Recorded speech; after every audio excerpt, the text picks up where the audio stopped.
Welcome to episode 6 of Creativity from Within podcast. Today's episode would be letting go of the need to be good.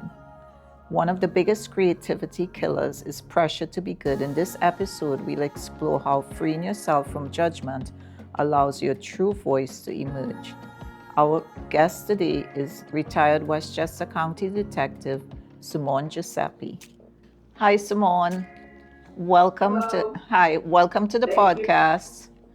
Thank you for having me. No problem. Today's episode, as we discussed, is going to be letting go of the need to be good. And I want to start by asking you, what do you think the danger of comparison is? Why do you think it's a mistake to compare yourself to others?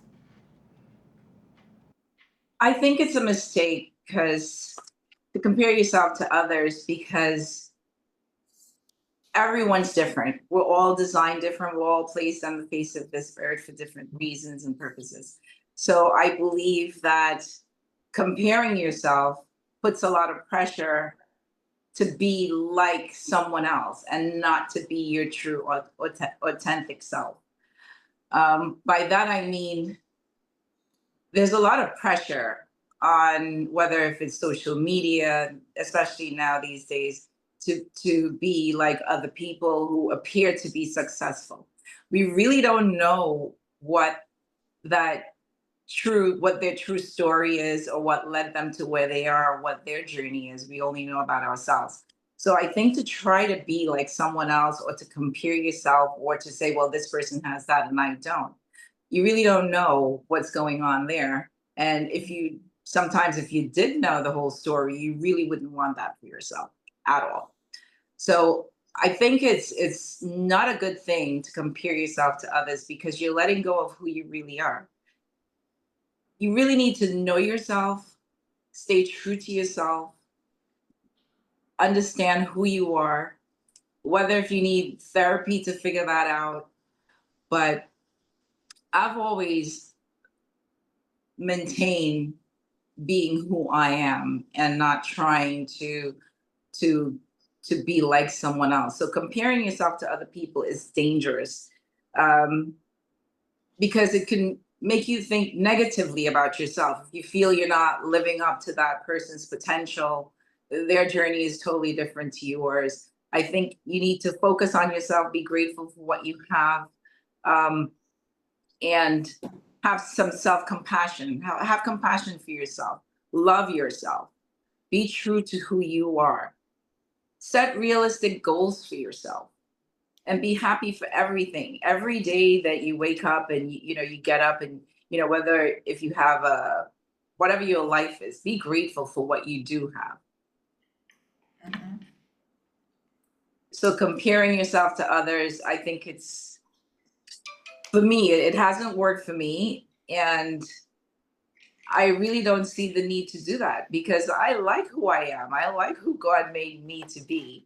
And growing up, being the youngest of 6 kids, I think my parents allowed each child to be their individual self, to like what they were good at, and they encourage and nurture them to follow their own personal passions. And I think having that growing up made me realize that it's okay for me to be me. So being accepted by my family, I think that helped me understand that, look, you really don't compare yourself or, be jealous or whatever it is. I think comparison comes from, it's okay to have people that you look up to, but I think comparison comes from jealousy. And that's something that I don't particularly subscribe to. Good. And well, I did say in the intro that you're a retired Westchester County detective, so thank you for your service. We really appreciate it. And what are you doing now post-retirement? And how did you go from being a detective if you could tell us what your passion is and how you discovered what your now passion is. My now passion, again, has to do with me being my authentic self. I've always loved flowers. Growing up, I used to be around my mom when they had garden parties, and she loved gardening, and I love flowers ever since then. I still have pictures of me as a little girl holding flowers from the garden. So I decided to be a florist. Now, before I became a police officer, I did a course with BOCES for floral arrangements. And this was Okay. back in 1989. And even though I followed a different path, when I retired, I decided I would do the flowers again. And I started my own business. Well, I started the business before becoming a cop, and I just picked up where I left off. And I went back to that, designing flowers and doing, small weddings and stuff like that. But I think for me, it was just being true to myself and going back and doing something that I started a long time ago to finish it. So that's where I think for me, retiring as a detective with Westchester County Police, everybody knew that's what I was going to do before I retired, because while I was a police officer working in the county, I did a couple of cops that were getting married. I did their weddings for them. So they all knew that I was the flower girl. Oh, that's beautiful. And with the flowers, do you have like a business? I believe it's Royal Blossoms. Can you tell somebody coming in from being a detective to following your passion, if you can give one little piece of advice to somebody that wants to switch over, what would you say to them? How can they go from a hectic job to following their passion? Yes. And actually, that's something that a lot of police officers do. They may be still working and they have another side business or something that they do on the side that they enjoy, that's their passion, or maybe a family business that they're very good at. So I think a lot of cops that I know, and they're multi-talented, and they don't just have one thing that they're doing is policing, but they have other things that they're interested in. And we all know that. So let's say if someone's passion is carpentry, everybody knows that this person's a great carpenter. If you need something, talk to them and they'll let you know. So I think it's easy. And I'll just tell, if I were to tell somebody what to do or how to figure out what their passion is to just, again, follow your heart, follow what you're used to doing, whatever your passion is, whatever your talent is, and do that. Some people are in bands, they like to play music. Start up a band, go see bands and take classes, lessons, try to get some people together and do that if that's your thing. So basically, again, being true to yourself, not because you're working a 9 to 5 job, or even if it's around the clock, like policing 24/7, you're fighting crime. You still have to make time for yourself and what makes you happy. Good. And because the title of the podcast is Letting Go of the Need to Be Good, how do you maintain healthy boundaries now that you're no longer in law enforcement and you're pursuing your passion? Retired, I guess, getting yourself back into the groove of your life. How do you go about maintaining healthy boundaries with others? Well, first off, maintaining healthy boundaries. When you retire, the first thing I'll tell anyone as soon as they retire is to focus on yourself. Focus on yourself, whether it be spiritually, with your mental health, with your physical health. You have to focus on yourself. If you're moving away, focus on that, set everything up, but mainly take care of your health. Because sometimes it's hard from going on a high alert job and then having nothing to do. Find something to do that you've always wanted to do, even if it's to travel for a while. The other part of it is setting boundaries. When you retire, sometimes, and I don't know if people can relate to this, but your loved ones around you, whether it be family, friends, a partner, whoever it is, they hear that you're retiring, so they think, oh wow, you know now this person's going to be available at my disposal. I can get them to, whether if it's, I'm not saying, no, I know people have grandchildren, they love their grandkids. And, so, but you have to be careful of being that, oh, well, now you're the babysitter, or now your time is mine. You can come and do this for me. Or, you have to be very careful with that. Setting the boundaries, sometimes it's hard to say no. But saying no and sticking to it,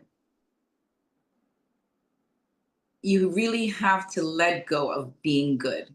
Because being good sometimes is not for being good to ourselves, is being good to other people. And nobody wants to be deliberately mean to other people, but you have to be able to say no and stick to it. So making sure that you enjoy your retirement, have a plan. Like for me, I was going to do flowers and I started to do that. I focused on that. I stuck with it. I put everybody off. I said, this is my time, and I started promoting the business. I, started fixing up my website and doing all of these things. And then COVID came, social distancing. So the business went to a screeching halt. And I had to figure out what I was going to do. I turned my attention to, again, back to me, because my whole career, as a cop, you're giving yourself, you're a public servant. And not only being a public servant, but you have to focus on your own family and serving them. So you really don't have much time for yourself as a police officer.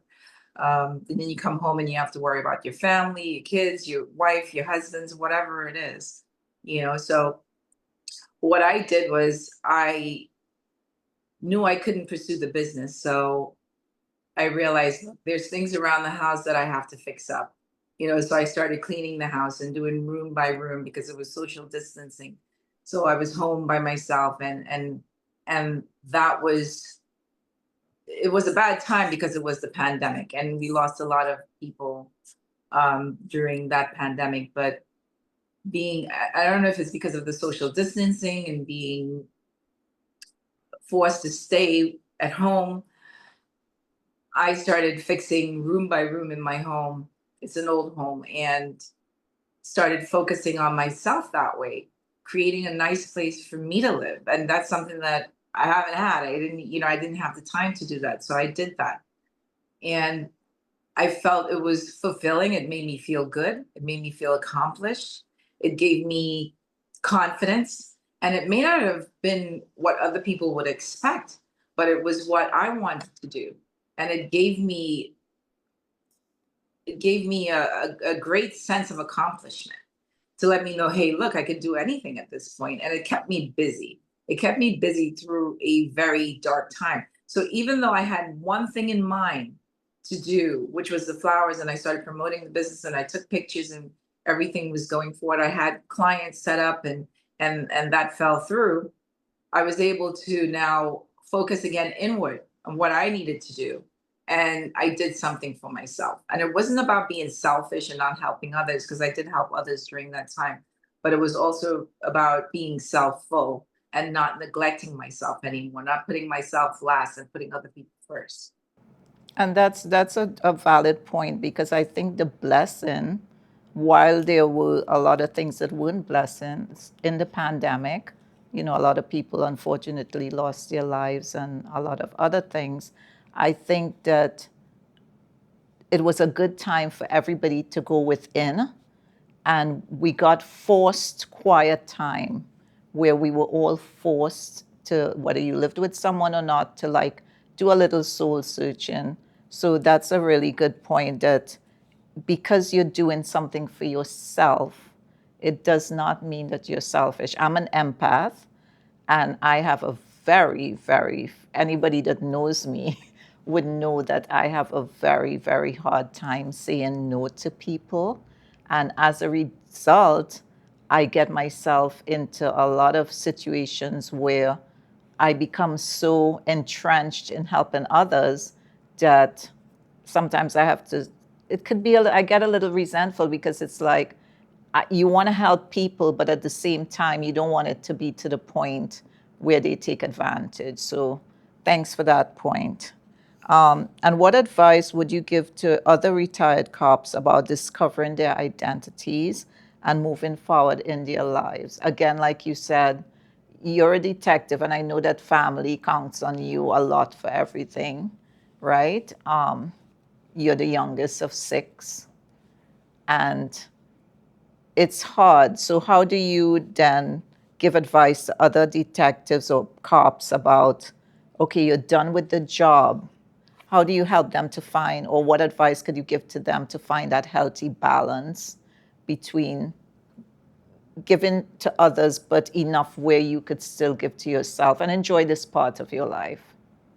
The big thing is, as human beings, we tend to get excited about what we want for ourselves, and we share that with others.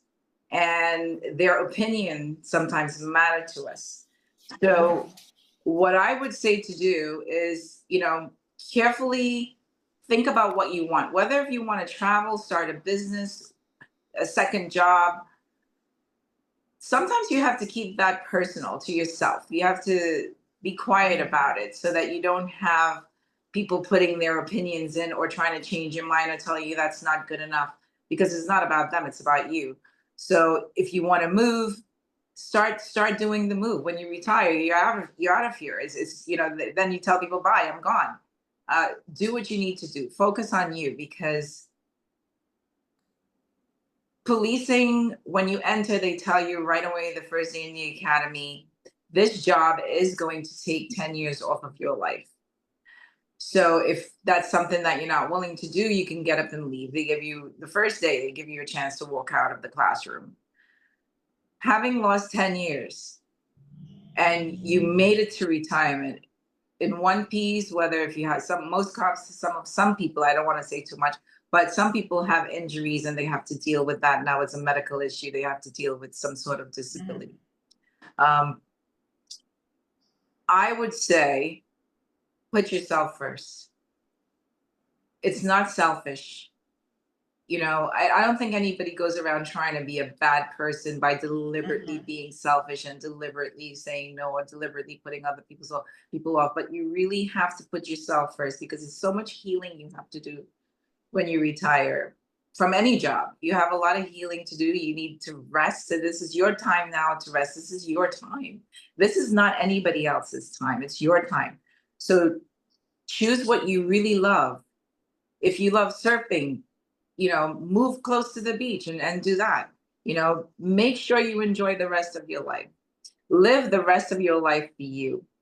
Moving forward with your life, discovering what your identity is. Sometimes you have to take a month off. I remember my first week of retiring, every day I'll get up, have a shower, have my coffee, and I'll sit in the living room and just stare at the wall.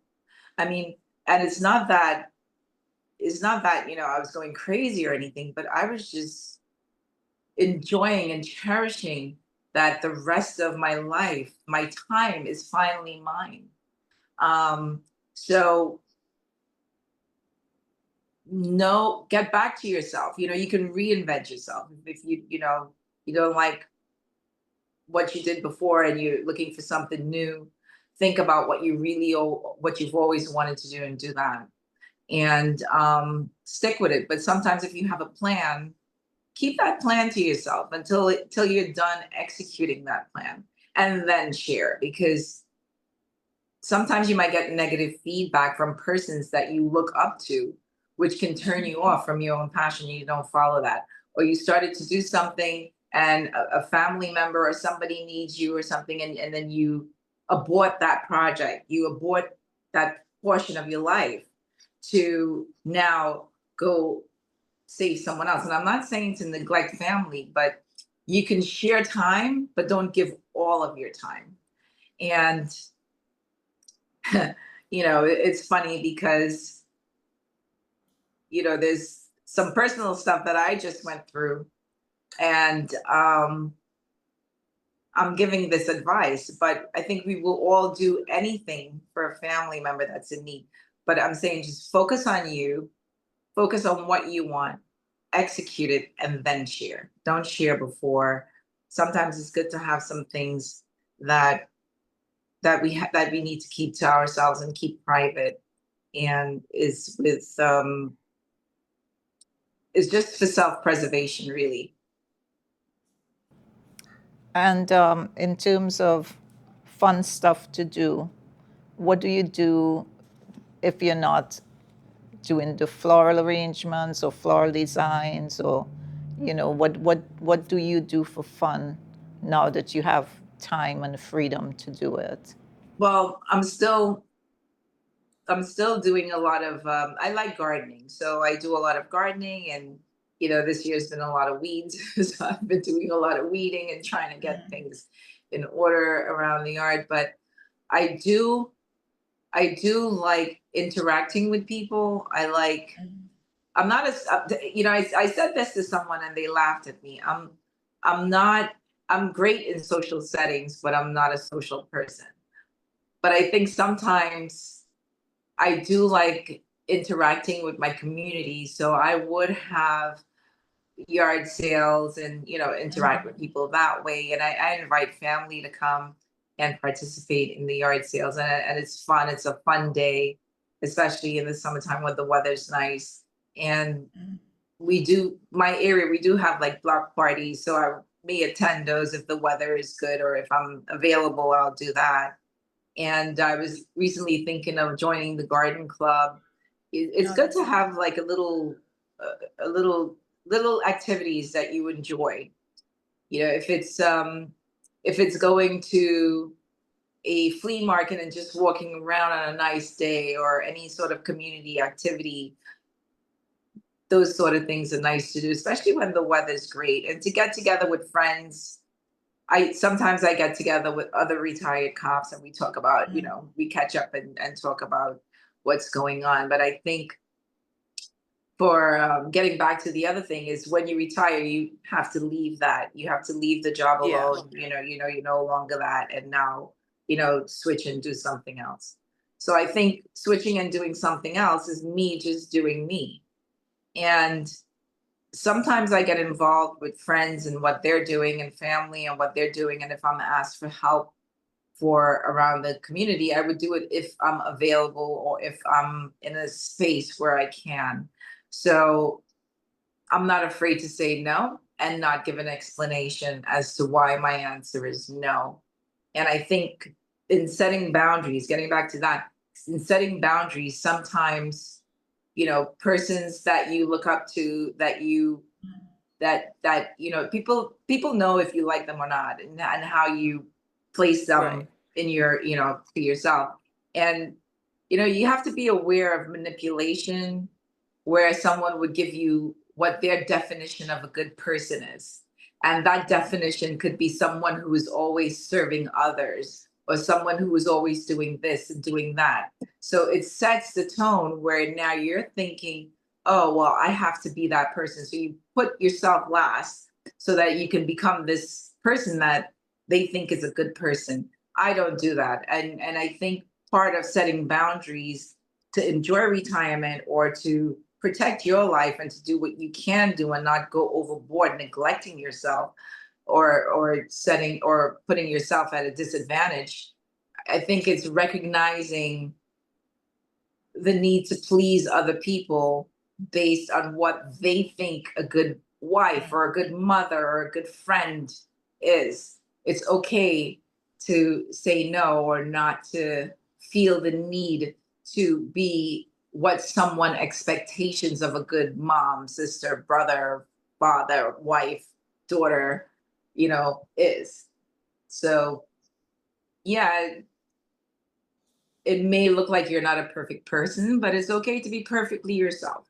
And part of being your perfect, authentic self is saying no. Correct. And that's really true. You dropped a lot of good gems and advice today, and we are very grateful. Like I said, thank you for your service as a detective.